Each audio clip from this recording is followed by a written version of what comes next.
ভবেশ নিঃশব্দে গাড়িতে গিয়ে উঠল। যদি সে কাজ কামাই করে ফের আরেকদিন এদিকে আসে আর নলিনী বাড়িতে না থাকে, গীতা কি আজকের মতো ওর সামনে এসে দাঁড়াবে, পা ছুঁয়ে প্রণাম করবে, তারপর পাশে বসে হাত পাখা দিয়ে বাতাস করতে থাকবে? তা বোধহয় কখনো আর করবে না। ওর মুখের পিতৃসম্বোধন দ্বিতীয়বার ভবেশের আর শোনা হবে না। গপ্পমূলক ইউটিউব চ্যানেলে আমি সোনালি তোমাদের সকলকে জানাই স্বাগত। আজকে যে ছোট গল্পটি পড়ে শোনাবো তার নাম কন্যা।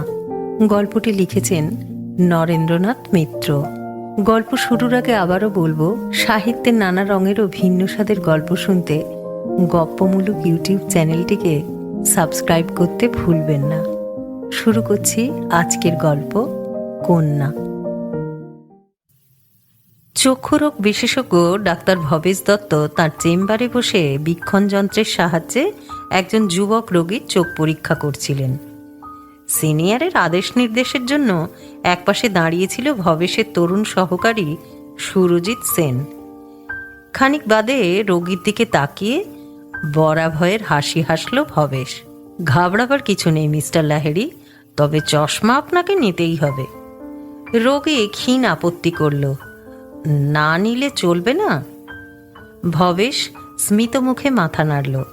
তারপর সহকারীর দিকে তাকাতেই সে রোগীকে বলল, মিস্টার লাহেরি, আপনি আমার সঙ্গে এ ঘরে আসুন। একজন রোগীর জন্য প্রয়োজনের অতিরিক্ত সময় দেওয়ার জো নেই ভবেশের। বাইরে বসবার ঘরে আরও পেশেন্ট অপেক্ষা করছে। কেসগুলি দেখে আজ একটু পরেই তাড়াতাড়ি বেরোতে হবে। হার্ট স্পেশালিস্ট ডাক্তার নাগের বাড়িতে পার্টি আছে, তার মেয়ের আজ জন্মদিন। সেই উপলক্ষে সস্ত্রীক ভবেশের নিমন্ত্রণ। সেজে গুজে ডলি হয়তো এতক্ষণ ছটফট শুরু করেছে। অ্যাসিস্ট্যান্টের দিকে তাকিয়ে ভবেশ বলল, সুরজিৎ, প্রিন্সিপাল সেনের রেকমেন্ডেশন নিয়ে যে ভদ্রলোক এসেছেন তাকে ডাকো এবার। আমি ওর ছাত্র ছিলাম। গুরু দক্ষিণা প্রতি বছরই কিছু না কিছু দিতে হয়। তিনি যেসব পেশেন্ট পাঠান তা হয় অর্ধমূল্যে, না হয় বিনামূল্যে। ভবেশ একটু হাসল। সে হাসি দাক্ষিণ্যের নয়। সুরজিৎ বলল, স্যার, নলিনী দেবী নামে একজন মহিলা অনেকক্ষণ ধরে বসে আছেন। তিনি আমাকে এরই মধ্যে কয়েকবার অনুরোধ করেছেন তার কেসটা একটু আগে দেখে দেবার জন্য। তিনি অনেক দূর, সেই দমদম থেকে এসেছেন। ভবেশ এবার কৌতুকের ভঙ্গিতে বলল, খুব যে ওকালতি করছো, জানাশোনা আছে নাকি? সুরজিৎ লজ্জিত হয়ে বলল, না স্যার। তবে আর কি, একটু বিশ্রাম করুন না বসে। দমদমের বাস রাত 12টা পর্যন্ত চলে, এখন তো সবে 6টা। কারো চিঠি ফিটি নিয়ে এসেছে নাকি? সুরজিৎ বলল, সে কথা তো কিছু বলেননি। ভবেশ বলল, তবে তুমি এত সুপারিশ করছো কোন ভরসায়? দেখে শুনে কি মনে হয় 16 টাকা ভিজিট দিতে পারবে, না শেষে ধরা পড়া শুরু করবে? সুরজিৎ এ কথার কোনো জবাব দিল না। সহকারীর কাছে এতখানি স্থূলতা প্রকাশ করে যেন একটু লজ্জিত হয়ে পড়ল ভবেশ। সুরজিতের দিকে চেয়ে মৃদু হেসে পরিহাস তরল স্বরে বলল, আচ্ছা ডাকো, তোমার নলিনী দেবীকেই ডাকো। মিনিট খানেক বাদে নবাগতাকে সঙ্গে নিয়ে এলো বেয়ারা, আর তাকে দেখবার সঙ্গে সঙ্গে ভবেশ ডাক্তার বলে উঠল, তুমি? তারপর সহকারীর দিকে তাকিয়ে বলল, আচ্ছা তুমি যাও সুরজিৎ, লাহেরির কেসটা অ্যাটেন্ড করো গিয়ে, আমি এসে দেখছি। হাসি গোপন করে সুরজিৎ পাশের ঘরে চলে গেল। তারপর একটুকাল চুপচাপ রইল দুজনে। একটু সময় নিল ভবেশ। ভারী রোগাটে হয়ে গেছে নলিনীর চেহারা। মুখে কিসের একটা রুক্ষতার ছাপ পড়েছে। হিসেব মতো বয়স তো এই 35-36, কিন্তু দেখে মনে হয় আরো বেশি। সেই রঙের জৌলুস রূপের ঔজ্জ্বল্য আর নেই নলিনীর। বেশবাসও খুব সাধারণ রকমের। কম দামি সাদা খোলের একখানা তাঁতের শাড়ি পরনে, খয়েরি রঙের পাড়, আধখানা আঁচল মাথায় তুলে দিয়েছে। ফিঁথিতে সিঁদুরের রেখাটি বেশ পুরু আর স্পষ্ট। গলায় এক গাছি সরু হার আছে আর হাতে দুগাছি চুড়ি, এছাড়া আর কোনো আভরণ নেই। ভবেশ গম্ভীরভাবে বলল, দাঁড়িয়ে রইলে কেন, বসো। ঠিক সামনাসামনি বসলো না নলিনী, পাশে গদি আঁটা বেঞ্চটার এক কোণে গিয়ে বসল। তারপর একটুকাল চুপ করে থেকে বলল, তোমার কাছে একটা বিশেষ দরকারে পড়ে এসেছি। ভবেশ বলল, তা জানি, আমার কাছে অদরকারে কেউ আসে না। তোমার চোখে অসুখ হয়েছে? কি ট্রাবল বলো। নলিনী একটু হাসল। তুমি নিজে নিশ্চয়ই মনে মনে জানো, চোখের চিকিৎসার জন্য তোমার কাছে আসিনি। ভবেশ বলল, ও, কিন্তু অন্য কোনো রোগের চিকিৎসা তো আমি আজকাল আর করি না, তাতে আমার নিজের প্র্যাকটিস সাফার করে, তাছাড়া সময়ও হয় না। নলিনী এবার চোখ তুলে ভবেশের দিকে তাকালো, তারপর একটু হেসে বলল, তোমার দামি সময় তাহলে আর নষ্ট করব না, আমার কথাটা বলি। গীতার সম্বন্ধ ঠিক করেছি। ভবেশ ভ্রু কুঁচকে বলল, গীতা? গীতা কে? এই প্রশ্নের জবাবে নলিনীর মুখ আরক্ত হয়ে উঠল। চোখ নামিয়ে একটুকাল চুপ করে রইল নলিনী। ভবেশের এবার মনে পড়ে গেল। অদ্ভুত হাসি ফুটল তার মুখে। ও, তোমার সেই মেয়ে? বিয়ের সম্বন্ধ ঠিক করে ফেলেছ? বেশ বেশ, তা আমি কি করতে পারি বলো? টাকার দরকার বুঝি? কত টাকা দিতে হবে বলো? কোটের পকেট থেকে সেভিংস অ্যাকাউন্টের চেক বইটা বের করে ফেলল ভবেশ। নলিনী মাথা নেড়ে বলল, না, আমি টাকার জন্য তোমার কাছে আসিনি। তবে? নলিনী মৃদুস্বরে বলল, বিয়ের চিঠি এখনো ছাপতে দিইনি, তুমি যদি অনুমতি দাও তোমার নামে চিঠিটা ছাপতে দিই। ভবেশ স্থির জ্বলন্ত দৃষ্টিতে নলিনীর দিকে কিছুক্ষণ চেয়ে রইল, তারপর আস্তে কিন্তু দৃঢ় স্বরে বলল, তুমি নিজেই জানো নলিনী, কি অসঙ্গত অসম্ভব প্রস্তাব তুমি করছো। অন্যের সন্তানের পিতৃত্ব যদি স্বীকারই করতাম, তাহলে 19 বছর আগেই তা করে ফেলতাম। তোমার বাবা মা তখন অনেক চেষ্টা করে দেখেছিলেন, উৎপীড়ন অত্যাচারের কিছুই বাকি রাখেননি। তাঁদের কথা আর কেন তুলছ, তারা তো আর নেই। কিন্তু তুমি তো আছো, তোমার তো কিছুই ভুলে যাওয়ার কথা নয়, তবু তুমি কোন সাহসে? নলিনী বলল, সাহসের জোরে আসিনি, ভেবেছিলাম মেয়েটার সুখ শান্তির কথা ভেবে তোমার মনে যদি একটু দয়া হয়। তোমারও তো ছেলে মেয়ে হয়েছে। ভবেশ একটু হাসল।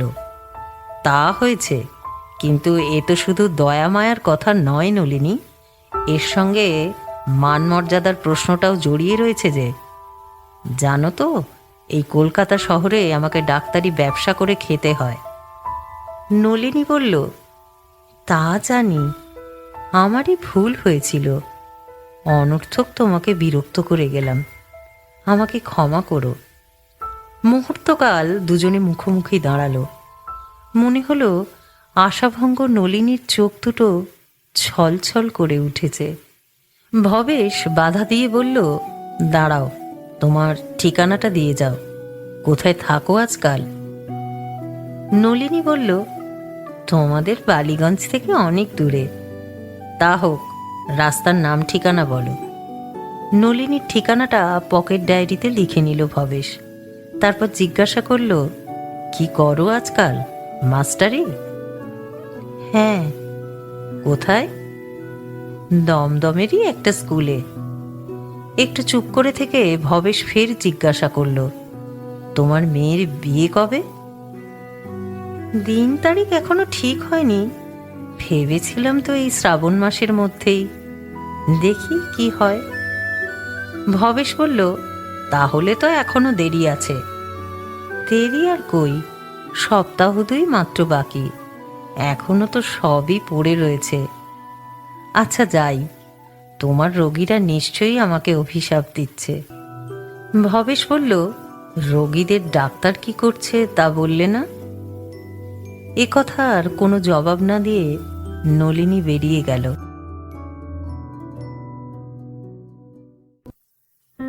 নলিনী চলে যাওয়ার পর কি একটা অস্বস্তি বোধ করতে লাগলো ভবেশ। একবার ভাবলো অ্যাসিস্ট্যান্টকে বলে দেয় তার মাথা ধরেছে, সব রোগীদের আজকের মতো বিদায় করে দিক। কিন্তু তা কি ভবেশের মতো একজন মর্যাদাবান ডাক্তারের পক্ষে শোভন হবে? তাই সে অশোভন কিছু করল না, যন্ত্রের মতো কাজ করে গেল। নির্দিষ্ট সময় পর্যন্ত রোগী দেখল, সুরজিৎকে পরের দিনের কাজ সম্পর্কে যথারীতি উপদেশ নির্দেশ দিল। তারপর ধর্মতলা সেই চেম্বার থেকে বেরিয়ে নিজের গাড়ি নিয়ে ছুটল বালিগঞ্জের দিকে। ড্রাইভ করতে গিয়ে মোটেই অন্যমনস্ক হয়ে অপটু হাতের পরিচয় দিল না ভবেশ। সুস্থ স্বাভাবিকভাবে অন্য দিনের মতোই বাড়ি এসে পৌঁছল। স্টেশন রোডের এই ছোট্ট সাদা দোতলা বাড়িটা ভবেশ সম্প্রতি তুলেছে। এই বাড়িকে সাজিয়ে তোলবার ভার নিয়েছে ডলি নিজেই। সামনে সারি সারি দেশি বিদেশি ফুলের টব, জানলা দরজায় রঙিন পর্দা, শোবার ঘরে শেডে ঢাকা নীলছে নরম আলো। বাড়ি তো নয়, যেন আর্টিস্টের আঁকা বাড়ির একখানি ছবি। আর ছবির মতোই সুন্দর ভবেশের স্ত্রী ডলি। বিলেত থেকে ফিরে এসে ভবেশ ওকে বছর 10 হলো বিয়ে করেছে। সচ্ছল সম্ভ্রান্ত পরিবারের মেয়ে, বয়স এখন 27-28 হবে। 2টি ছেলে হয়েছে, কিন্তু ডলিকে দেখে কে বলবে তার বয়স 20 পেরিয়েছে? তা ভবেশকে দেখেও তার আসল বয়স বোঝবার জো নেই। পুষ্টিকর খাদ্য, বাঁধা নিয়ম কানুনে নিজের স্বাস্থ্যকে সে অটুট রেখেছে। না রাখলে কি চলে? নিজের চেহারা ডাক্তারের পেশার পক্ষে একটা বড় বিজ্ঞাপন। 43 পেরিয়ে গেলেও ভবেশকে দেখলে মনে হয় না যে তার বয়স 33 বছরের ওপরে। স্বামীকে দেখে ডলি একটু অভিমানের ভঙ্গিতে বলল, আজও তোমার সেই 8:30, 5 মিনিট আগে ফিরতে পারলে না বুঝি? ডাক্তার নাগের মেয়ের জন্মদিনে যেতে হবে না? দেরি দেখে তিনি কি ভাবছেন বলো তো? ভবেশ হেসে বলল, কিচ্ছু ভাববেন না, তিনি নিজেও তো ডাক্তার। তিনি জানেন আমাদের সময় আমাদের হাতে নয়, রোগীর মুঠোয়। একবার অবশ্য ইচ্ছা হলো যে ডলিকে বলে তার শরীরটা খারাপ হয়েছে, আজ আর সে নিমন্ত্রণে যাবে না। কিন্তু স্ত্রীর কাছে এই দুর্বলতা প্রকাশ করতে লজ্জা হলো ভবেশের। তাছাড়া একবার যদি বলে ফেলে তার শরীর ভালো নেই, তাহলে কি আর রক্ষা আছে? ডলি হাজার প্রশ্ন তুলে ব্যস্ত হয়ে উঠবে। আর শরীর ভালো না থাকবার তো কোনো কারণ নেই, কেন এমন একটা দুর্বলতাকে প্রশ্রয় দেবে ভবেশ? তাই ভবেশ গাড়িতে চড়ে সস্ত্রীক নিমন্ত্রণে গেল।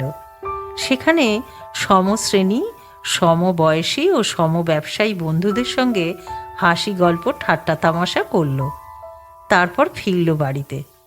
না, আজকের চেম্বারে সেই ছোট একটু ঘটনায় ভবেশ ডাক্তারের মনে কি আচরণে কোনো বৈলক্ষণই ঘটেনি। যদি ঘটত তাহলে স্ত্রী ডলি অন্তত সে কথা উল্লেখ না করে ছাড়ত না। স্বামীর চালচলন, আচার আচরণ সম্বন্ধে তার দৃষ্টি অত্যন্ত সজাগ। ডলি ভবেশের ব্যারোমিটার। বিছানায় শুয়ে স্ত্রী যখন নিশ্চিন্তে ঘুমোচ্ছে, তখন ভবেশেরও ঘুমিয়ে পড়া দরকার। কিন্তু বারবার ঘুমোবার চেষ্টা করেও ঘুমোতে পারল না ভবেশ। 19 বছর আগেকার টুকরো টুকরো কতগুলো ছবি চোখের সামনে ভেসে উঠতে লাগলো। নলিনীর সঙ্গে আজ যদি একটু বেশি রূঢ় ব্যবহার করে থাকে, ভবেশ তা মোটেই অন্যায় করেনি। তার যথেষ্ট সঙ্গত কারণ আছে। 19 বছর আগে এই নলিনী ভবেশকে বড়ই প্রবঞ্চিত করেছিল। আত্মীয় স্বজন বন্ধু বান্ধবের মধ্যে মুখ দেখাবার আর জো ছিল না ভবেশের। তখনকার সেই প্রতিটি দিন, প্রতিটি মুহূর্তের কথা আজও ভবেশের সমস্ত মনে জ্বালা ধরিয়ে দেয়।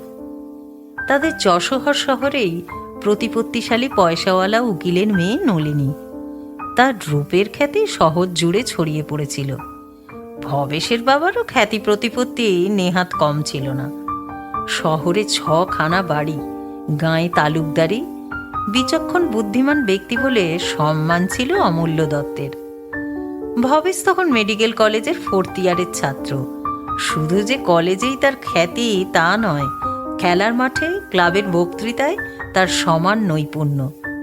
তাই ভবেশের সঙ্গে যখন নলিনীর সম্বন্ধ এলো, সবাই বলল এ একেবারে রাজ্যটোক। ভবেশের বাবা মেয়ে দেখে পছন্দ করে এলেন। এসে বললেন এমন সুলক্ষণা মেয়ে তিনি কখনো দেখেননি। শুধু রূপ নয়, গুণযোগ্যতাও যথেষ্ট। ধনীর মেয়ে হলে কি হবে, রান্না বান্না, সেলাই, সাধারণ গৃহস্থ ঘরের সব কাজই সে জানে। লেখাপড়া অবশ্য ঘরেই করেছে। ইংরেজি বাংলা যতটুকু শিখেছে তা একেবারে পাকা। হাতের অক্ষরগুলি একেবারে মুক্তোর মতো। পণ যৌতুকে যা পাওয়া গেছে তাতে অভিজাত পরিবারের মর্যাদা বজায় থাকবে। ভবেশ অবশ্য মাথা নাড়ল। সে পাঠ্যাবস্থায় বিয়ে করবে না। বিয়ে যদি আদৌ করে, ডাক্তারি পাশ করে প্র্যাকটিস জমিয়ে তারপর। নলিনীর বাবা জিতেন বোস বললেন বেশ তো, বিয়ে না হয় কবছর পরেই হবে। মেয়ে দেখে ভবেশের পছন্দ হয় কিনা সেইটাই বড় কথা। কিন্তু নলিনীকে দেখে আসার পর ভবেশের মত বদলাতে আর বেশি দেরি হলো না। বন্ধুমহলকে জানিয়ে দিল শুধু পাঠ্যাবস্থায় কেন, যে কোনো অবস্থাতেই এ মেয়েকে বিয়ে করা যায়। ছেলের বাবা মেয়ের বাপ দুজনেই মুখ মুচকে হাসলেন। খুব ঘটাপটা আর আড়ম্বর আয়োজনের মধ্যে বিয়ে হলো ভবেশ আর নলিনীর। শহরের প্রায় অর্ধেক লোক বিয়ের রাতে বউ ভাতে 2 বাড়িতে পোলাও মাংস খেল। ফুলশয্যার রাত্রে স্ত্রীকে আদর করে কাছে টেনে নিল ভবেশ। হেসে বলল তুমি এত লাজুক কেন, মোটে কথাই বলছো না। স্ত্রীর কাছ থেকে তবু কোনো সাড়া না পেয়ে তার সুন্দর কোমল চিবুকটি তুলে ধরল ভবেশ। আর সঙ্গে সঙ্গে টপ টপ করে কয়েক ফোঁটা জল তার হাতে ঝরে পড়ল। ভবেশ আশ্চর্য হয়ে বলল এ কি, তুমি কাঁদছো? ছি, আজকের দিনে কেউ কাঁদে নাকি? কি হয়েছে বলো, তোমাকে কেউ কিছু বলেছে? নলিনী মৃদু স্বরে বলল না। শুধু না না আর শুধু কান্না। কিন্তু রূপবতীর কান্নারও রূপ আছে। যার চোখ সুন্দর তার চোখের জলও সুন্দর। ভবেশ ভাবল হয়তো বাবা মা ভাই বোনেদের জন্যই মন কেমন করছে নলিনীর। যদিও তার বাপের বাড়ি আর শ্বশুর বাড়ি 7 সমুদ্রের এপার ওপার না, নেহাতি এপাড়া থেকে ও পাড়ায়। তবু আদুরে মেয়ে, প্রথম প্রথম মন খারাপ হয়ে যাওয়াটা একেবারে অস্বাভাবিক নয়। স্ত্রীকে আর কিছু জিজ্ঞাসা না করে বুকে টেনে নিল ভবেশ। চুমুই চুমুই মুখ ভরে দিল। একটু নোনতা স্বাদ লাগলো অবশ্য, কিন্তু ভবেশ তা গ্রাহ্য করল না। সে কি জানে সেই কটু স্বাদ শুধু প্রথম রাত্রের না, তার জীবনের সমস্ত দিন রাত্রির। ধরা পড়ল 1 মাস পরে। অবশ্য তার কিছুদিন আগে থেকে এই ভবেশদের অন্দরমহলে মেয়েদের মধ্যে ফিসফিস শুরু হয়ে গিয়েছিল। কিন্তু মাসখানেক পর কলঙ্কের কথাটি একেবারে সশব্দে উচ্চারিত হলো। 2 মাসের অন্তঃসত্ত্বা অবস্থায় নলিনীর বিয়ে হয়েছে। ভবেশের বাবা মা সঙ্গে সঙ্গে বলে উঠলেন এখনই ত্যাগ করো, এ আপদ দূর করে দাও বাড়ি থেকে। ভবেশ স্ত্রীকে আড়ালে ডেকে বলল তোমার চোখের জলের মানে এতদিন পরে বুঝলুম, কিন্তু এত কলঙ্ক, এত কালি কি ওই 2-1 ফোঁটা জলে ধুয়ে যায়?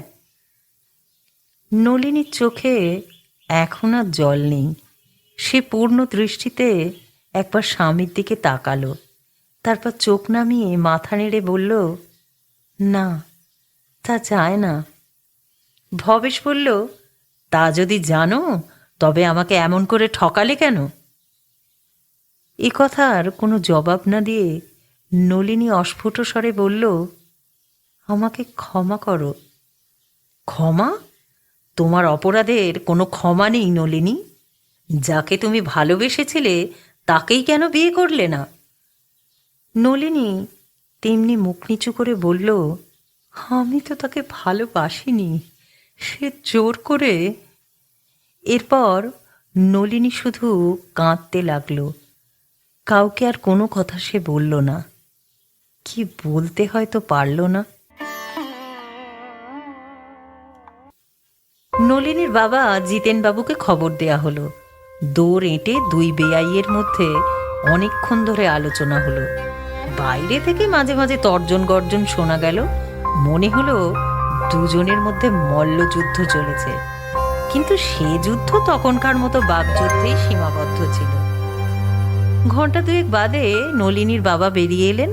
একটা ঘোড়ার গাড়ি ডেকে চলে গেলেন মেয়েকে নিয়ে। যাওয়ার আগে নলিনী নাকি ভবেশের সঙ্গে আরেকবার দেখা করতে চেয়েছিল, কিন্তু ভবেশের বাবা মা তাতে রাজি হননি। ভবেশেরও নিজের কোনো আগ্রহ ছিল না। লজ্জায় ধিক্কারে তার সর্বাঙ্গ জ্বলে যাচ্ছিল।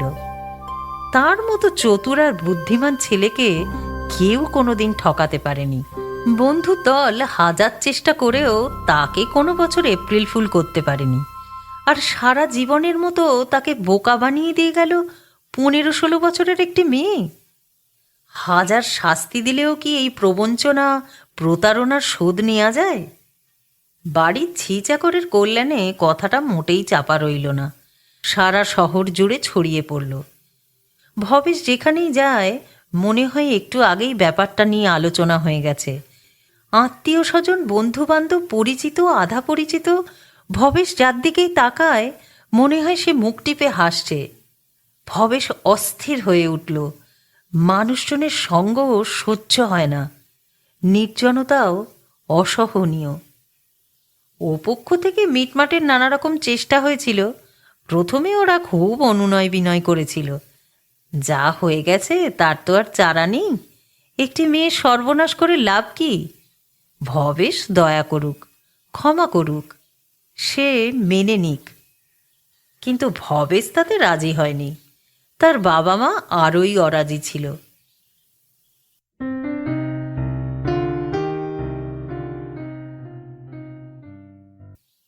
তারপর শুরু হলো শত্রুভাবে ভজনার পালা। জিতেন বোস শাসালেন তিনি মামলা করবেন। তার মেয়ের নামে অযথা অপবাদ দেওয়ার জন্য ফৌজদারি করবেন, খোরপোশে নালিশ আনবেন। কিন্তু বন্ধুদের পরামর্শে শেষ পর্যন্ত রাজদ্বারে আর গেলেন না, নিজেই রাজার ভূমিকা নিলেন। দত্তদের বাড়ির ছেলেরা খেলার মাঠ থেকে ফেরার পথে বোসেদের বাড়ির লোকজনের হাতে মার খেল। আরেকদিন বাজারের ধার দিয়ে ফেরবার সময় বোসেদের বাড়ির ছেলেদের মাথায় ইট পড়ল। এমনি চলল মাস 2-3। তারপর একদিন সন্ধ্যার পর নদীর ধারের নির্জন পথ থেকে 2 ভোজপুরি দারোয়ান ভবেশকে পাঁজা কোলা করে তুলে নিয়ে তার শ্বশুরবাড়িতে হাজির করে দিল। জিতেন বোস তার অন্দরমহলের এক নির্জন ঘরে নিয়ে গিয়ে জামাইকে অনেক বোঝালেন।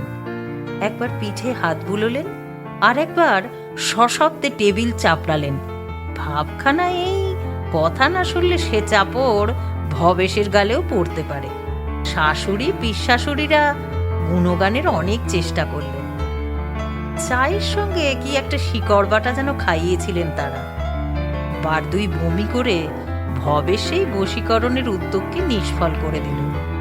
ভয় পেয়ে জিতেনবাবুই শেষ পর্যন্ত গাড়িতে করে বাড়ি পাঠাবার ব্যবস্থা করলেন জামাইকে।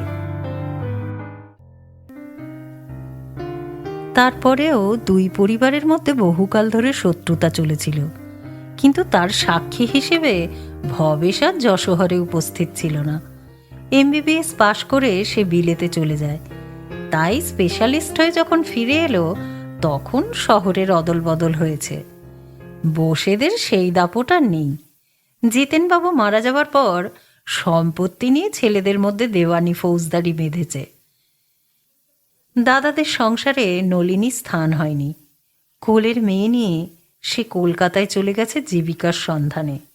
আর সাফল্যের গৌরবে ভবেশের সেই প্রবঞ্চিত হওয়ার ইতিবৃত্ত চাপা পড়ে গেছে।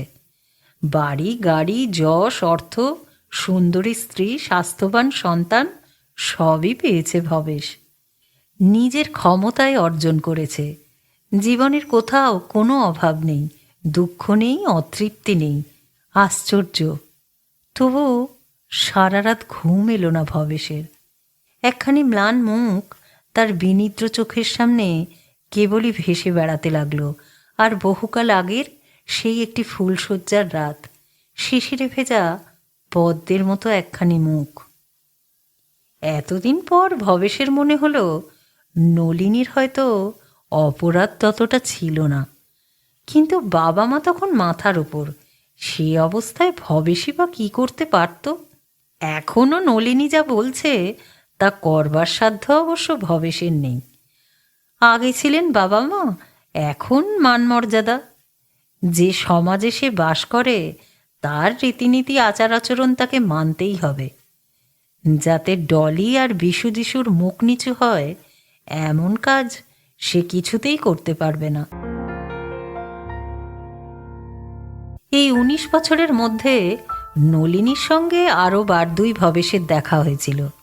বউবাজারে এক আত্মীয়ের ছেলের অন্নপ্রাশন উপলক্ষে নিমন্ত্রণ খেতে গিয়েছিল ভবেশ। গিয়ে দেখে নলিনী সেখানে এসেছে। শুধু চোখের দেখা। তারপর নলিনী বোধহয় লজ্জা পেয়ে ভিড়ের মধ্যে লুকিয়ে পড়েছিল। ভবেশও সরে পড়তে পারলে বাঁচে, কারণ দ্বিতীয় পক্ষের স্ত্রী ডলি তখন সঙ্গে আছে। দুজনের দেখা সাক্ষাৎ আলাপ পরিচয় মোটেই বাঞ্ছনীয় নয়। ডলির কাছে অবশ্য ভবেশ কিছুই গোপন করেনি। প্রথম জীবনের সেই লজ্জাকর ঘটনার কথা স্ত্রীকে সে বলেছিল।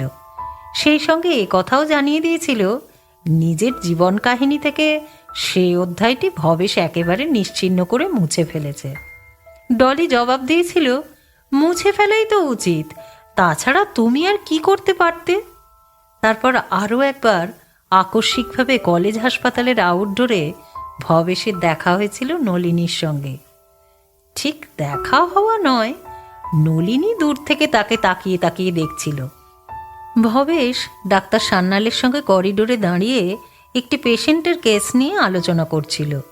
সান্যালি ভবেশকে ইশারা করে বলল, ওহে দত্ত, ভদ্রমহিলা বোধহয় তোমার জন্যই অপেক্ষা করছেন। চোখ ফেরাতেই ভবেশ দেখল নলিনী দাঁড়িয়ে আছে। সান্যাল চলে যাওয়ার পর ভবেশ কাছে এগিয়ে গিয়ে বলল, তুমি এখানে? নলিনী বলল, থ্রোট ডিপার্টমেন্টে এসেছিলাম। ভবেশ জিজ্ঞাসা করল, কি হয়েছে তোমার গলায়? নলিনী একটু হেসেছিল। আমার গলায় আবার কি হবে? আমার একটি ছাত্রীর টনসিলাইটিস অপারেশন কেস, তাকেই ভর্তি করতে এসেছিলাম। ভর্তি হয়েছে? হ্যাঁ। ভবেশ আর জিজ্ঞাসা করেনি ইএনটি ছেড়ে আই ডিপার্টমেন্টের এদিকে নলিনী কোন কাজে এসেছিল। একটু বাদে নলিনী নিজের থেকে বিদায় নিল। চাই এবার, ভালো আছো? ছেলে দুটি ভালো আছে তো? ভবেশ বলেছিল, হ্যাঁ। কিন্তু কুশল প্রশ্নের বিনিময়ে আর কোনো কুশল প্রশ্নের কথাই ভবেশের মনে হয়নি। জিজ্ঞাসা করেনি কোথায় আছে, কি করছে নলিনী। বরং ভবেশ যেন একটু উদ্বিগ্ন হয়ে পড়েছিল, পাছে এই দেখা সাক্ষাৎ আর কারো চোখে পড়ে যায়, পাছে কোনো বন্ধুর কৌতূহল মেটাতে হয়। অনেক সহকর্মীরই তো যাতায়াত আছে ভবেশের বাড়িতে, পাছে তারা কেউ গিয়ে ডলির কাছে এই সাক্ষাৎকারের গল্প করে। ভবেশের দুর্বলতার কথা নলিনী কি টের পেয়েছিল? কি জানে। ভোরে উঠে ডলি বলল, ব্যাপার কি, তোমার কি কাল ভালো করে ঘুম হয়নি? চোখ দুটো লালচে হয়েছে যে। ভবেশ অনিদ্রার কথাটা জোর করে অস্বীকার করে বলল, না না, কাল তো খুব ঘুমিয়েছি ডলি, এত ঘুম শিগগিরই ঘুমোইনি। তারপর হাসপাতালের আউটডোর ডিউটিতে বেরোবার আগে ছেলে দুটিকে ডেকে আদর করল ভবেশ। বড়টির গাল টিপে দিল, ছোটটিকে কোলের কাছে টেনে নিয়ে চুমু খেলো কপালে। ভারী ভারী সুন্দর হয়েছে ওরা। মাথায় কোঁকড়ানো চুল, ফুটফুটে রং, রঙিন প্যান্ট আর হাফ শার্টে চমৎকার মানিয়েছে। ডলি হেসে বলল, কি ব্যাপার, আজ যে বাৎসল্যের বন্যা বইছে একেবারে। কি ভাগ্য ওদের, আজ ওরা কার মুখ দেখে উঠেছিল? ভবেশ এসে বলল, যার সুন্দর মুখ দেখে রোজ ওঠে। হাসপাতালে চেম্বারে রোগীদের চিকিৎসায় আর বাড়িতে ফিরে স্নিগ্ধ পারিবারিক পরিবেশে স্ত্রীর সঙ্গে অবসর যাপনে সপ্তাহখানেক কাটিয়ে দিল ভবেশ। কিন্তু ঠিক আগের মতো নিশ্চিন্তে নিরুপদ্রবে কাটল না। দয়া ভিখারিণী একটি নারীর বিষাদ করুণ অস্পষ্ট একখানি মুখ ভবেশের মনের পটে বারবার ফুটে উঠতে লাগলো। নলিনীর মেয়ের বিয়ের দিন এগিয়ে এসেছে, তা আসুক। ভবেশ অমন অসঙ্গত প্রস্তাবে রাজি হতে পারবে না। নিজের মান সম্মানের কথা ভাবতে হবে, ভাবতে হবে পারিবারিক সুখ শান্তির কথা। অমন একটা অসমীচীন মিথ্যাচারে ভবেশ কি করে রাজি হতে পারে? তা পারে না। তবে টাকা দিয়ে সাহায্য করা তার পক্ষে অসম্ভব নয়, আর সেই সাহায্যই বড় সাহায্য। মেয়ের বিয়েতে ভবেশের নামের চেয়ে তার টাকার দাম নিশ্চয়ই নলিনীর কাছে অনেক বেশি।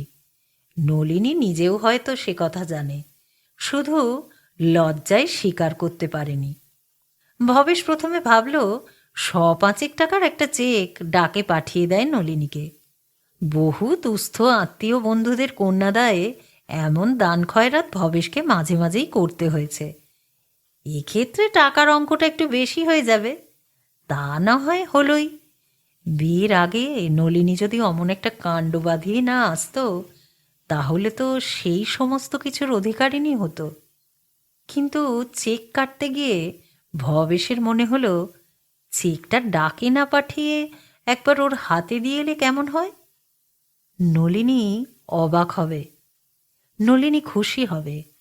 ওর মুখের হাসি কোনোদিন দেখেনি ভবেশ। ভারী স্বাদ হলো আজ একবার দেখবে। আশঙ্কায় ভয়ে চোখ ভরা জল নিয়ে যে মেয়ে বাসর ঘরে এসেছিল, এই যৌবন সীমান্তে তার মুখে এক ফোঁটা হাসি কেমন মানাবে ভাবতে চেষ্টা করল ভবেশ।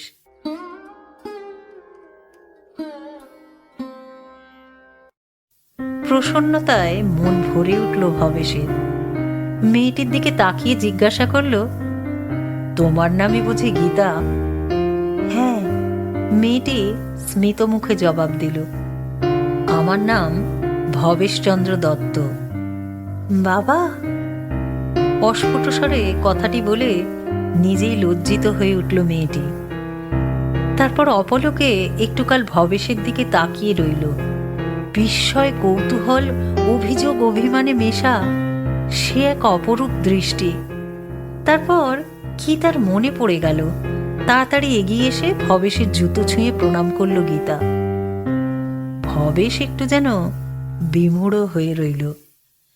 নিজের ছেলে মেয়েদের মুখে এ সম্বোধন তো ভবেশ রোজ শোনে, কিন্তু গীতার মুখের এই লজ্জিত অস্ফুট শব্দটি ভারী অশ্রুতপূর্ব মনে হলো ভবেশের। এক অনাস্বাদিত অনুভূতিতে তার মন ভরে উঠল।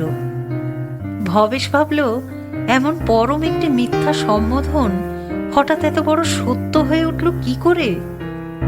কই, গীতাকে দেখে ওর মুখের ডাক শুনে তো মোটেই মনে হচ্ছে না তার সঙ্গে ভবেশের কিছুমাত্র সম্বন্ধ নেই। বরং পরম আত্মীয় বলেই তো মনে হচ্ছে ওকে। তবে সত্যিকারের আত্মীয়তা মানুষের রক্তের মধ্যে নয়, আসল সম্পর্ক মানুষের ভাবের মধ্যে, অনুভবের মধ্যে।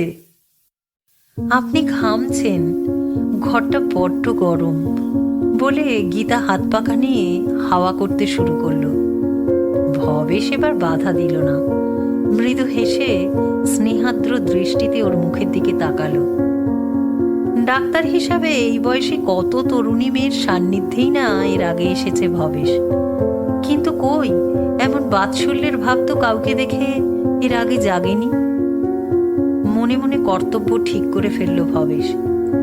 নলিনীর সব প্রার্থনাই সে আজ পূরণ করবে। এ কথা ভাববার সঙ্গে সঙ্গে তার মনে এক পরম প্রসন্নতায় ভরে গেল।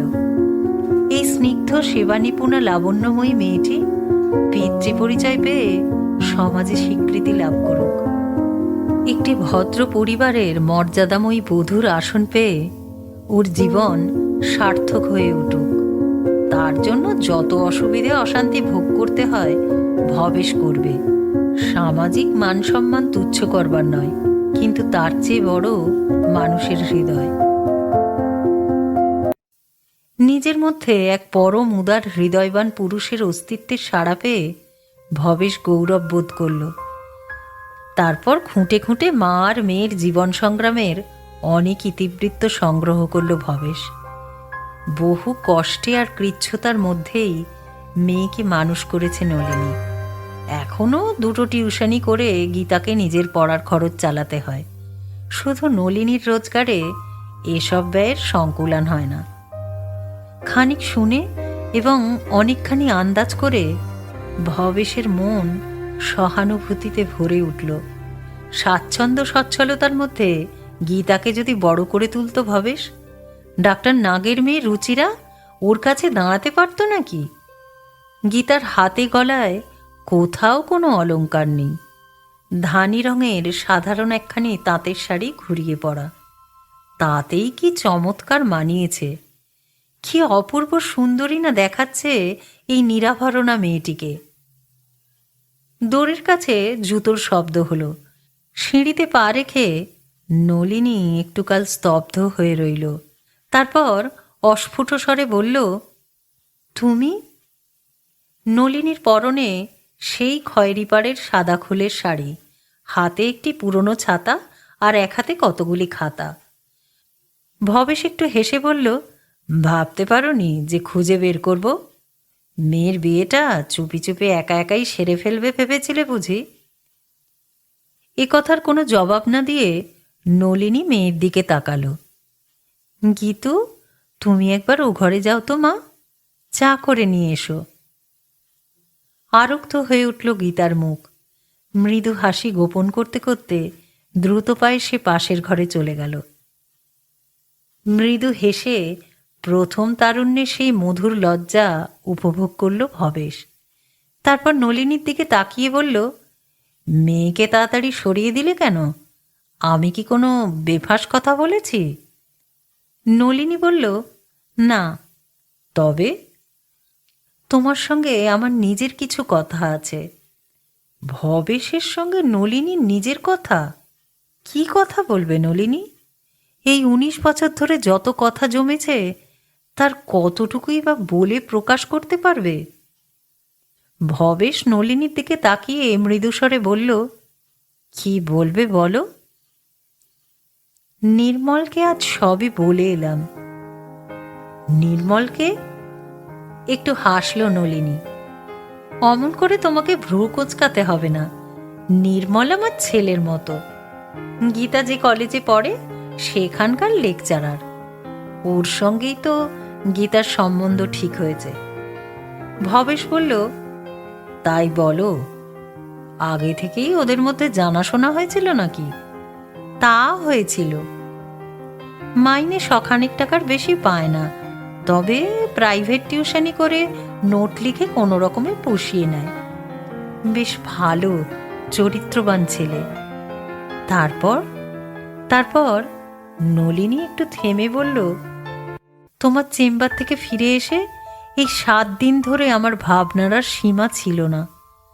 মাথা ঠিক করে ক্লাস করতে পারতাম না, পরীক্ষার খাতা দেখতে পারতাম না, ঘরের কাজকর্ম পর্যন্ত ভুল হয়ে যেত। জীবন ভর এত দুঃখ কষ্ট গেছে, কই আমার মন তো এমন অস্থির হয়নি কোনোদিন। ভবেশ বলল, থামলে কেন নলিনী, বলো।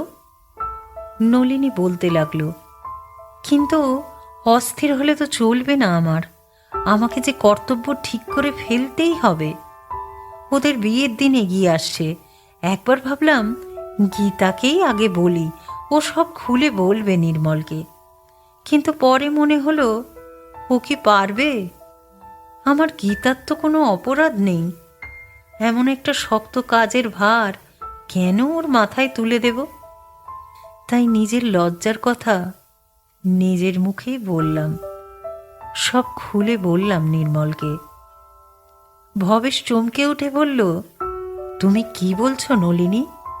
কি বলেছ তাকে? নলিনী বলল, যা সত্যি তাই বলেছি। বললাম, নির্মল, তোমরা এতদিন যা জানতে তা মিথ্যে। গীতা ডাক্তার দত্তের মেয়ে নয়, ও আমার। ট্রেতে করে চায়ের সরঞ্জাম নিয়ে আসছিল গীতা। দরজার সামনে থমকে দাঁড়ালো, অস্ফুট স্বরে বলল, মা। নলিনী মেয়ের দিকে তাকিয়ে শান্তভাবে বলল, এসো গীতু, ঘরে এসো, সবাইকে চা দাও। কিন্তু গীতা দুজনের দিকে একবার করে তাকিয়ে চায়ের ট্রেটা টেবিলের ওপর নামিয়ে রেখে ফের ঘর থেকে বেরিয়ে গেল। এবারও বোধহয় লজ্জা পেয়েছে গীতা, কিন্তু তখনকার লজ্জা আর এখনকার লজ্জায় তফাৎ অনেক।